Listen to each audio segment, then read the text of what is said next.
Buenas tardes, bienvenidas, bienvenidos a esta última sesión del año de nuestros encuentros virtuales organizados por la Embajada de España en Turquía y el Instituto Cervantes. Hoy, en el ciclo Arquitectura y Ciudad, tendremos al escritor y novelista Javier Moro. ¿Por qué un escritor para hablarnos de arquitectura? Porque Javier Moro acaba de publicar su novela A Prueba de Fuego, en el que nos presenta la asombrosa historia de Rafael Guastavino, un arquitecto de origen valenciano que fue llamado el arquitecto de Nueva York y que revolucionó la arquitectura en la Gran Manzana y en todo Estados Unidos. Gracias por estar con nosotros. Esperamos que les guste. Comenzamos. Las noches siguientes tuve pesadillas en las que veía a mi padre caer de un andamio y morir desnucado. Me despertaba entre sudores y lágrimas. Iba a su cuarto y él acababa haciéndome un hueco en su cama. No podía soportar la idea de que se pudiera morir. Pegado a su cuerpo, sintiendo su calor, me daba la impresión de que nunca nada malo nos podría ocurrir. Esos días tomé conciencia de lo mucho que le quería. Buenas tardes, Javier. Buenas tardes. Que nos acabas de leer es un fragmento de tu última novela, sí, que A Prueba de Fuego, sí, en la que creo que es el hijo que está recordando a su padre, ¿no? Es la primera novela que escribo en primera persona y es el hijo que intenta recordar, y no solo recordar, sino entender su propia vida a través de la de su padre, ¿no?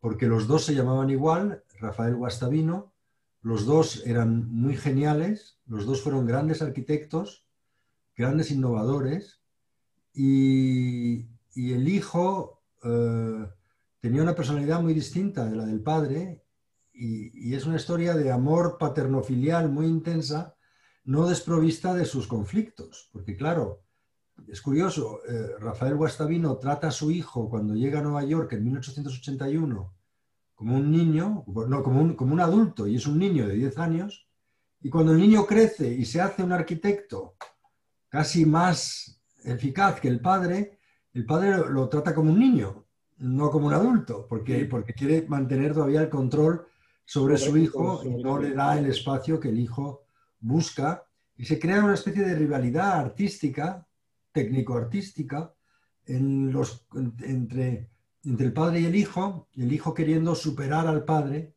Si el padre ha hecho unas cúpulas maravillosamente finas y preciosas en las iglesias de Nueva Inglaterra, el hijo en la iglesia de Lowell, en Massachusetts, hace una cúpula todavía más grande y todavía más fina.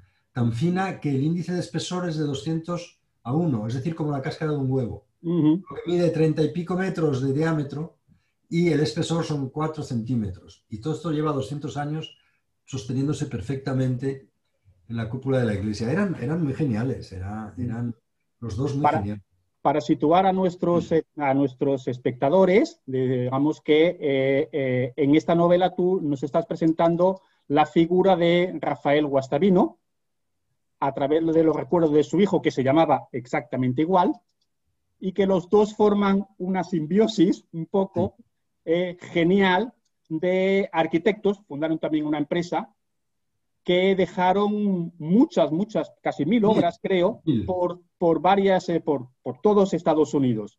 Un personaje de lo más interesante que ha estado durante mucho tiempo olvidado, desconocido en España, y que ahora, creo que también gracias a tu libro, hay un boom de recuperación de Guastavino, una cierta moda de Guastavino. Nunca es tarde si la dicha es buena, ¿no? ¿Cierto? Pero realmente no es normal que en España no se conozca a unos arquitectos que no solo han dejado algunos edificios bonitos, porque esos muchos arquitectos lo han hecho, es que han marcado un estilo de construcción. Han marcado todo el estilo de construcción pública de finales del siglo XIX en Estados Unidos. Y es aparte de lo que ellos han conseguido, si vais a Nueva York, pues el Grand Central Station, está el puente de Queensboro. Una estación de metro. La Old City Hall, que es maravilloso, eso habría que visitarlo. Está también en Washington el Museo de Historia Natural, el Museo de Guerra. En fin, han hecho una cantidad de cosas, la lista es inacabable, ¿no? De todo lo que han hecho en Estados Unidos. Pero aparte de todo lo que han hecho, a mí lo que me sedujo mucho fue la historia personal de él, que tenía un carácter muy especial y que yo pude acceder a esa historia personal por medio de unas cartas que conseguí tener de uno de los herederos de la familia Guastavino. Y claro, esas cartas eran una ventana abierta al alma de aquella gente, ¿no? Eran un centenar de cartas de Guastavino a sus hijos, de sus hijos hacia él, de su amante hacia él, y ahí estaba toda su vida. ¿Y qué vida? Porque tenía dos mujeres, siempre quiso tener dos mujeres, tuvo dos familias en España, era bígamo en un momento dado, y cuando se descubre el pastel es cuando se tiene que largar de Barcelona, pero a toda velocidad. ¿Cómo llegaste, perdón, a la figura de Guastavino, si era entonces tan desconocida? ¿Fue Yo casualidad? llegué ¿Fue porque ironía? yo viví en Nueva York una temporada y confieso que tengo un vicio de gula, que es que me gustan mucho las ostras. Ajá. Y el sitio en Nueva York para degustar ostras más popular El Oyster Bar. es el Oyster Bar. Y el Oyster Bar lo hizo Guastavino. Todas esas arcadas, todo eso lo hizo Guastavino. Entonces ahí empecé a interesarme por el tema. Digo, qué raro que haya sido unos arquitectos españoles quienes hayan hecho todo esto y no se sepa nada de ellos, ¿no? Y luego ya años después fue mi editora en Espasa, en La Rosa Semprún, y me dijo, mira, hay este personaje desconocido, a lo mejor le puedes dar una vuelta, te puede interesar. Y bueno, pues como me fui metiendo poco a poco, pero ya cuando descubrí las cartas, ahí sí que ya me lancé de lleno a la piscina de este tema, porque aquellas cartas, yo no quería inventarme la historia de Guastavino, yo quería que estuviera basada en hechos reales, pero muy reales, y las cartas me daban esa posibilidad. Porque es un personaje asombroso, o sea, en muchos aspectos casi podemos decir que es un personaje de novela del siglo XIX, ¿no?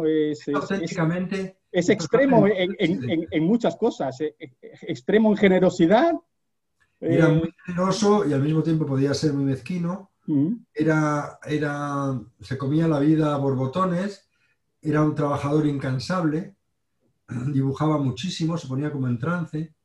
Yo creo que trabajaba mucho también para olvidar las miserias de la vida cotidiana, porque ahí él no hacía pie. Él era nefasto para Esa parte manejar el oscura. dinero, se arruinó varias veces, no le interesaba, no sabía cómo hacerlo. Era nefasto a la hora de manejar a sus mujeres, no las trataba como debía de tratarlas. Yo creo que las quemaba al final, no podían más, no lo aguantaban más, era un caos ambulante el hombre. Pero era muy genial y tenía una visión, y tenía ideas de negocio, tenía todo junto. Y él lo que lleva a Estados Unidos es una cosa muy sencilla, pero hay que tener jeta para conseguir hacerlo. Él lleva un método de construcción que se hace desde el albor de los tiempos en España, bueno, en Turquía, de hecho, Las cupas, sí, el origen es bizantino, que se llama la bóveda tabicada, que es utilizar cementos utilizar ladrillo. ladrillos fino, arcilla, unido por cemento para darle forma y que la forma sea la que aguante la estructura, no el peso. O sea, no es la construcción, digamos, para ponerte un ejemplo, como las casas de Ibiza, que son antiguas, que es por masa, es la construcción más ligera de las catedrales con las bóvedas. Y entonces, este sistema, él lo patenta, pero que es como patentar la paella. Te quiero decir que Algo de sí, que viene de siempre. sí, lo que pasa es que él, que es muy astuto, le añade un zuncho de hierro, le añade una innovación por aquí, otra por allá, lo hace con cemento Portland que acaba de salir en aquel entonces, que es un cemento de alta calidad. En fin, lo maquilla un poco y lo patenta. Y llega a Estados Unidos con la idea que se va a hacer rico con eso enseguida. ¿Por qué? Porque ese sistema, esa prueba de fuego, de ahí viene el título del libro, es ignífugo, es verdad, porque no tiene madera. Te puedes hacer una estructura Que era el entera. gran problema de la ciudad Claro, entonces. y que era el gran problema en Estados Unidos, que en 1873 ven como la ciudad de Chicago desaparece en una noche bajo las llamas. Y 2 años después, 700 edificios de la ciudad de Boston también salen ardiendo. Que es en Boston donde empieza su vida de arquitecto en Estados Unidos. Él empieza en Nueva York, pero claro, tú imagínate, él va con su hijo, él no aprende nada de inglés, ni sabe inglés, porque ya emigra a una edad, a los 40 años, él no llega con 20, llega con 40. Entonces ya lo del inglés se le hace imposible, pero consigue que el niño aprenda inglés. Entonces él va con el niño a las reuniones que consigue montar en el ayuntamiento y en los talleres de los grandes arquitectos a venderles su sistema constructivo, diciendo que es a prueba de fuego. Pero claro, tú imagínate ellos, ¿no? ¿Cómo le ven a este señor que viene de España? Pues es un catamañanas, con el niño que es el que hace el pitch, el que hace la venta, ¿no? Este es un catamañana y no le creen, además le piden teoría. Digo, demuéstreme que usted lo que me dice es verdad. Claro, él esa teoría no la tiene. Lo que sí sabe es que por experiencia sí le funciona. Entonces, fíjate si es valenciano, si es fallero, que decide para convencerles montar una hoguera gigantesca en un descampado fuera de Manhattan y para la ocasión invita a la prensa, a la gente del ayuntamiento especializada en urbanismo, invita a arquitectos, invita a la gente del gremio y prende fuego a una cúpula. Está la foto en el libro, ¿eh? Prende fuego a una cúpula y la cúpula... Que han construido ex profeso especialmente para demostrar que después de 4 horas de fuego a 1000 grados, la cúpula no se derrumba. Y en efecto, cuando las llamas empiezan a escampar, la cúpula se mantiene incólume. Entonces, de repente ya empiezan a verle no tanto como un cantamañanas, sino como un posible genio. Que algo sabe este señor. Claro, él también venía de una historia de éxito, porque él ya había construido en Barcelona la fábrica Batlló, que es la escuela industrial actualmente. Sí, exacto. Todos los más bonitos palacetes del Paseo de Gracia. Bueno, había hecho de todo ya en Barcelona. De alguna manera se puede considerar el precursor casi de Gaudí en algunos aspectos. Sí, porque él sienta las bases él es premodernismo. Él sienta las bases del modernismo. Gaudí luego va a construir la Sagrada Familia con técnicas de bóveda tabicada que han sido desarrolladas por Guastavino. Curioso porque Guastavino has dicho que patenta ese sistema de construcción. Exacto. Pero se sigue construyendo en ese sistema en España, en Barcelona, Gaudí lo utiliza, en fin, que es... Por supuesto, pero lo que patenta Guastavino son una manera especial de hacer puentes, bóvedas. Esa patente le permite ganar mucho dinero, desde luego. Y Guastavino se hace millonario, claro, hace una empresa enorme en Estados Unidos donde construyen en todas partes. El hijo va a disfrutar más del éxito porque cuesta tanto salir de la miseria y montar aquello que al final va a ser el hijo que va a disfrutar más, digamos, de la fortuna que consiguen aunar, ¿no? Porque él era un poco un manirroto. En cuanto tenía un poco de dinero, lo gastaba con todo tipo de... El padre no tenía concepto. No tenía límite. No, si había dinero lo gastaba, pero si no había dinero también lo gastaba. Entonces nunca había dinero. Si ganaba $1 millón ya tenía gastados mentalmente 3. O sea, él siempre iba por delante. Él era un visionario. Pero eso ocurría con muchos, creo que Einstein era un poco así también. Muchos personajes de esa época y tal eran muy buenos en su trabajo y luego un desastre en la vida personal. Y ellos se arruinaron, pues se arruinaron hasta el punto, les pilló la crisis de 1893, que fue la crisis precursora de la 1929, una gran crisis. Y ahí de repente se quedan sin amigos porque todo el mundo estaba golpeado por la crisis.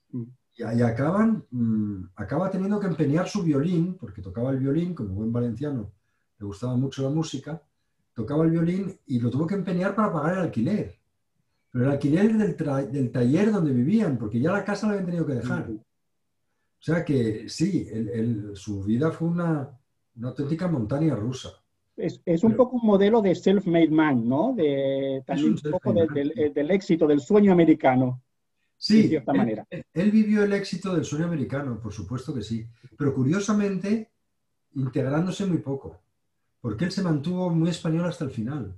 De hecho, en la finca que él compró y en la que vivió los últimos años de su vida en Carolina del Norte, él invitaba los domingos los locales, ¿no? Pues el coroner, el que era el forense, el médico, el sheriff, tal, a Las fuerzas comer. vivas del Hacía pueblo. paellas, Mm, hacía paellas.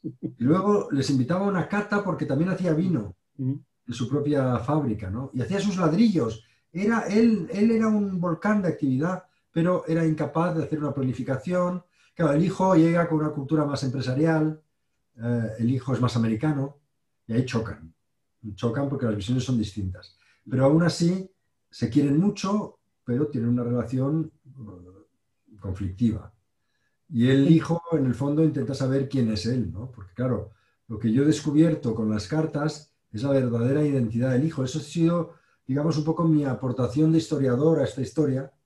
Es que no el hijo siempre se daba por hecho que era el hijo de Guastavino y de su mujer legítima. Pero lo que las cartas demuestran es que era el hijo de Guastavino y de la criada que Guastavino había empleado para cuidar a los niños. Entonces, claro, eso explica todavía una mayor tensión entre el padre y el hijo. El hijo que quiere saber realmente dónde está su madre y que de hecho, y eso fue verdad, al final, en cuanto pudo, en cuanto La tuvo reencontró. un momento, hizo un viaje a España a localizar a su madre.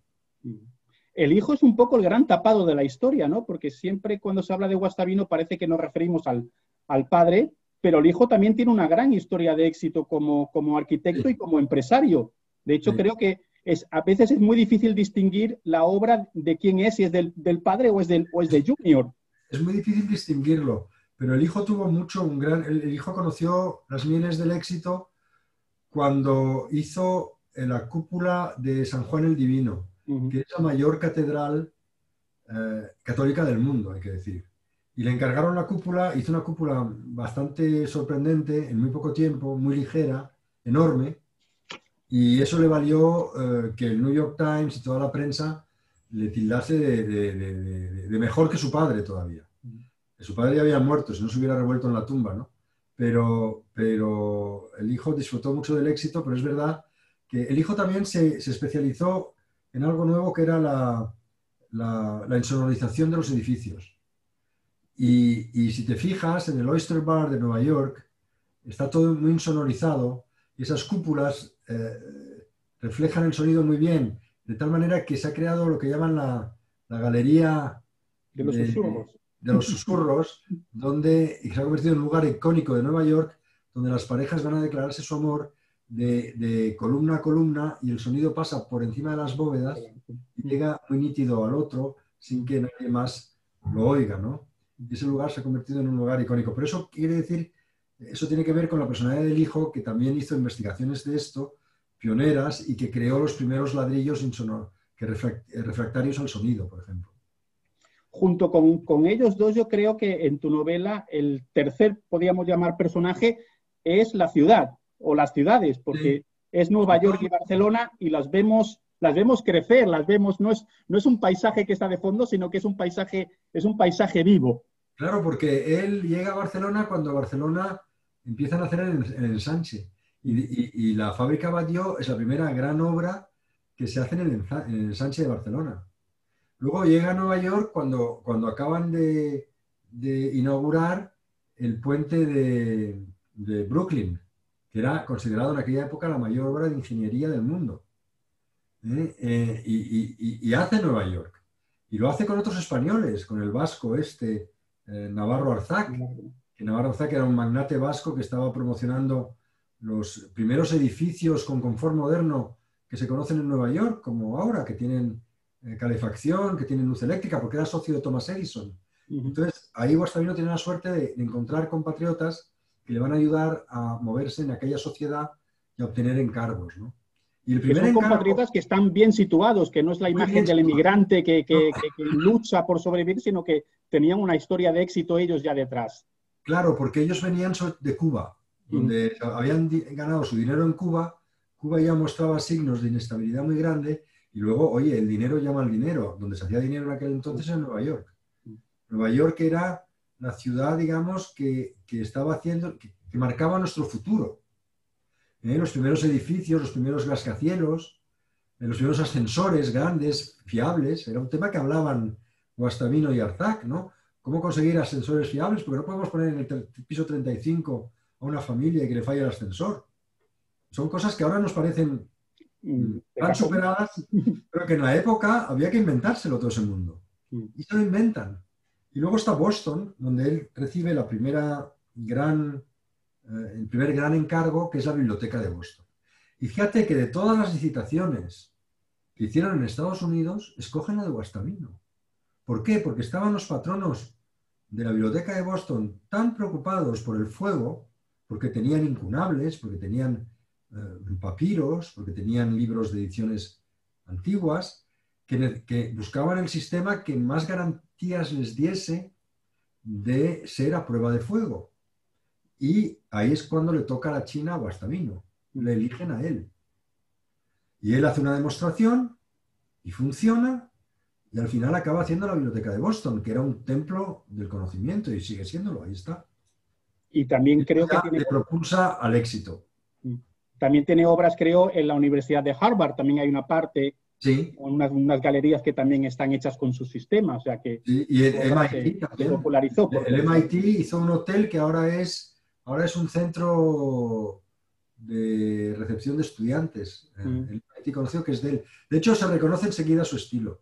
Y si vas a Valencia, de donde él era oriundo, yo estuve hace poco, y volví a visitar los lugares por donde empecé la investigación, esa catedral, la iglesia, la lonja, te das cuenta de lo que él se llevó toda esa belleza de las cúpulas valencianas, se las llevó a Estados Unidos. Valencia en la época era la ciudad con más cúpulas de España. Era una maravilla el centro de Valencia. Sigue siéndolo, lo que pasa es que hay mucha parte que se ha destruido, ¿no? Pero en la época era absolutamente maravilloso. Y tú notas, cuando ves lo que ha hecho en América y ves lo que ha hecho, lo que ha mamado él en Valencia, hay una continuidad. Entonces él se ha llevado esa belleza, se la ha llevado allí. La ha adaptado, la ha mejorado, la ha innovado, todo lo que tú quieras. Pero la esencia es esa. Él se va a Nueva York, que es la ciudad por antonomasia, que es la ciudad de la modernidad por antonomasia, pero hay un momento en la novela en la que dice que él, a lo que hay que buscar es la inspiración en la naturaleza. Un poco sí. Él tuvo varios momentos místicos, si se puede decir, o varias epifanías, y una de ellas la tuvo en el Monasterio de Piedra, que es un sitio maravilloso, una cascada preciosa, y es cuando ve que dice que hay que inspirarse en la naturaleza, pero lo ve también porque la masa de piedra y tierra que rodea esa cascada es como el hormigón armado, digamos. El hormigón es cemento mezclado con piedra. Y ahí lo ve también. Entonces él hace todas estas analogías. Pero él tiene él tiene dos epifanías en dos iglesias. Una es en la iglesia que está pegada a su colegio, la iglesia de la Virgen de los Desamparados de Valencia, que tiene una cúpula maravillosa. Y allí tiene 14 años, el día del funeral por la muerte de su abuela, él siente que de alguna manera los edificios están vivos, que tienen vida como podría tener un ser humano. Y que hay edificios que dan problemas toda la vida desde que nacen, y hay otros que cumplen su función perfectamente y duran siglos y siglos, ¿no? Y que a los edificios hay que tratarlos un poco como personas, ¿no? Y luego tiene otra epifanía en una maravillosa iglesia de San Jaume de Villarreal, que tiene una cúpula hecha por su antepasado, que se dedicaba a hacer cúpulas, o sea, de casta le viene al galgo también. Se llamaba Juan José Nadal y fue un tipo muy conocido, constructor de catedrales. Y ahí tiene otra. Ahí es cuando se da cuenta de que él quiere dejar en la vida algo sólido y que se va a dedicar a construir cosas bonitas porque es la manera, digamos, de escapar a las marismas de la existencia, ¿no? De dejar tu huella. Ahí es cuando se confirma, digamos, su vocación. Entonces, bueno, hay mucho debate sobre si fue una cosa religiosa o si fue porque acababa de comer con la familia en el pueblo y le encantaba la mistela, que es un vino dulce delicioso de la zona, y se habría pasado de copas de mistela y de repente le da la... Pero bueno, el caso es que él en esos momentos siente que se reafirma su vocación, ¿no? Y bueno, pues va a tener un recorrido que va a cambiar y va a marcar la arquitectura de su época, y no solo de su época, sino la que viene después, ¿no?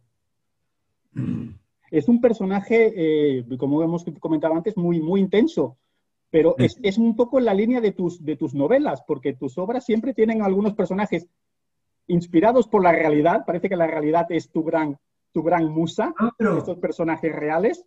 La línea pues, de novelas anteriores o de obras anteriores que tú tenías, como en Pasión India, por ejemplo, o en A Flor de Piel también, o Tú eres el imperio eres tú, ¿no? En El imperio eres tú, que es la historia del primer emperador de Brasil, era también un tipo sensacional y muy, muy... Es que a mí me parecen que los personajes dramáticos, los buenos personajes dramáticos, son personajes que son malos y son buenos, que son una contradicción andante.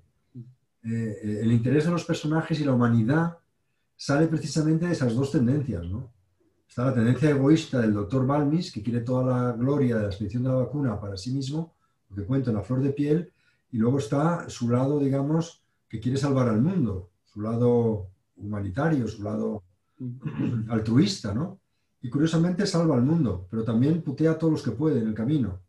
Y esos son personajes interesantes, personajes explosivos, un poco excéntricos, como lo era el primer emperador de Brasil, que tuvo 122 hijos con todas las mujeres con las que tuvo relación, terrible marido, pero excelente padre, los vacunaba él mismo, los hijos, él mismo, el emperador, pero era incapaz de tratar bien a su mujer. O sea, esas contradicciones yo creo que humanizan de alguna manera a los personajes y los hacen interesantes de contar, porque no hay nada más difícil que hablar sobre un santo, eso sí que es complicadísimo. Porque a ti, de alguna manera, este interés casi te viene de familia, porque creo que tú eres familia de Dominique Lapierre. Sí, soy su sobrino. Su sobrino. Entonces, hice un libro con él a la limón que se llamaba Era medianoche en Bhopal, que es la historia de la mayor tragedia industrial de la India. Que es aquel envenenamiento de la fábrica de Bhopal, y nosotros hicimos la novela de ese accidente, que se va a llevar a la pantalla este año, si Dios quiere, una miniserie de Netflix. Y por ahí también continuaste durante un tiempo. Tu primera obra, o de las primeras, fue un reportaje, una crónica sobre el Amazonas, la lucha. No, no era una crónica, era la reconstrucción de la vida de Chico Méndez. Vale. Era historia, era un libro también, era historia novelada, porque era la historia de Chico Méndez y de los caucheros de la selva amazónica, olvidados en la Segunda Guerra Mundial, después de la Segunda Guerra Mundial, porque ya no interesaba, ya no se necesitaba tanto caucho. Y fue una población que se olvidó en la selva y los redescubren en los años 80. Y bueno, esa es la historia de Chico Méndez, y al mismo tiempo es la historia de la lucha por acabar por defender la selva amazónica, ¿no? Ese fue mi primer libro, y luego pues hice otros que tenían que ver ya con la India, o muchos con la India. La llamada de Oriente la tengo... Ya la tienes presente. Presente, y a ver si un día hago uno sobre Turquía. Tengo que encontrar la buena historia. Ojalá podamos encontrarlo por ahí pronto. Otro de los grandes personajes tuyos es Isabel Zendal, que ahora está, un nombre que suena mucho ahora está de moda. En España, y una historia que también es muy actual, aunque está pasó hace más de 2 siglos.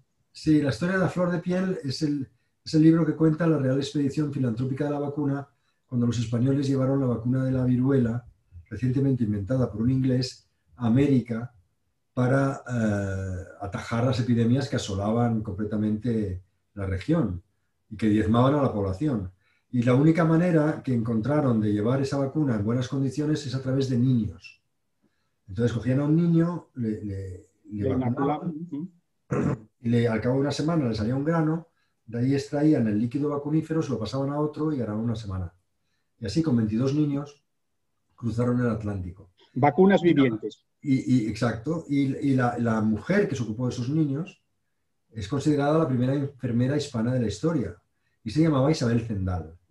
Y hasta mi libro realmente nadie sabía quién era, porque no se había encontrado ningún documento. Y yo lo encontré porque paralelamente a mi investigación estaba investigando un periodista de La Coruña sobre el tema y descubrió el primer documento donde habla de ella. Y entonces supimos que era una campesina de una familia muy pobre de Galicia, que luego fue criada en casa de un ricachón de La Coruña y que de ahí pasó a regir, a ser rectora del hospicio de niños abandonados, ¿no? Entonces pude recrear su vida y siempre he estado reclamando un poco de justicia para Isabel Zendal, que esa gente, porque esa expedición fue mucho más importante de lo que yo pensé al principio cuando escribía el libro. Esa expedición es cuando los españoles inventan la vacunación. A ver, los ingleses habían inventado la vacuna, pero los españoles ponen ese invento al servicio de la erradicación de la enfermedad e inventan las primeras campañas masivas de vacunación. La que ha empezado ayer en Estados Unidos, la que va a empezar en España dentro de 2 semanas, y no sé cuándo en Turquía. También en Turquía ahora pronto, en una semana aproximadamente. Exacto, pues la primera campaña masiva la hacen ellos en la expedición de la vacuna.